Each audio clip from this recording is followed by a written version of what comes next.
Sa 2015 pa, bibisita si Pope Francis sa mga lugar sa bansa na sinalanta ng Typhoon Yolanda. Pero ngayon pa lang, naghahanda na ang mga taga Palo Leyte para sa kanyang pagbisita. Makibalita tayo kay Chona Carrion ng GMA Cebu.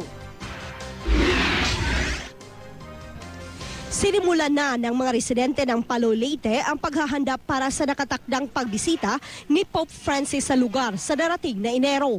Ang Archdiocese of Palo ang nangunguna sa paghahanda. Kabilang sa mga preparasyon ang pagpapagawa sa Archdiocesan residence na kabilang sa mga napinsala ng manalasa ang Super Typhoon Yolanda noong Nobyembre.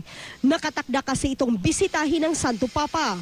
Babansagan din ang itatayong orphanage, village at chapel sa loob ng Archbishop's residence na Pope Francis Center. Isa sa mga tumutulong sa pagpapatayo ng naturang establishmento ang ilang sundalo mula sa Korea. Bibisitahin din ng Santo Papa ang Palo Metropolitan Cathedral na nawasak din ng bagyo. 3 lugar naman ang tinitingnang posibleng pagdausan ng High Mass ni Pope Francis na inaasahang dadaluhan ng mahigit 1 milyong deboto.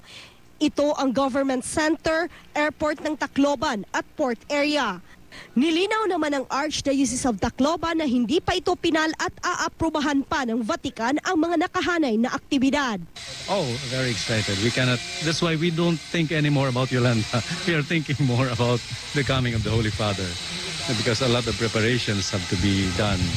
We expect a lot of good things from the Pope's coming as a sign of his solicitude for the churches. Ang mga biktima ng Yolanda excited nang makita ang Santo Papa. Para makapamatat iya misa. Ngayon lang darating yung pupunta dito sa Leyte yung Pope. Bihira lang yun. Siguro ngayon lang taon na ito. Patuloy naman ang salvaging operation sa mga barkong napadpad sa residential area ng Tacloban noong nanalasa ang bagyong Yolanda. Aabot sa 10 barko ang napadpad sa dalampasigan dahil sa storm surge. Makalipas ang 8 buwan, isa pa lang sa 10 ang naibalik sa karagatan. Ilan sa mga ginawang paraan upang maibalik sa dagat ang barko ay ang paglagay ng roller sa ilalim ng bahagi ng barko. Naisipan ring gumawa ng kanal papunta sa dagat na siyang magiging daanan ng mga barko. Pero problema naman ang mga nakaharang na mga bahay. May ibang barko na napagpasyahan na lang ng may-ari na pagkalas-kalasin na lang. Wala namang nagbigay ng deadline kung kailan matatanggal ang mga napadpad na barko. Pero sisiguraduhin naman daw ng mga nagsasagawa na ligtas ang gagawing pagtatanggal sa mga ito. Chona Carrion, Nagbabalita, Pilipinas.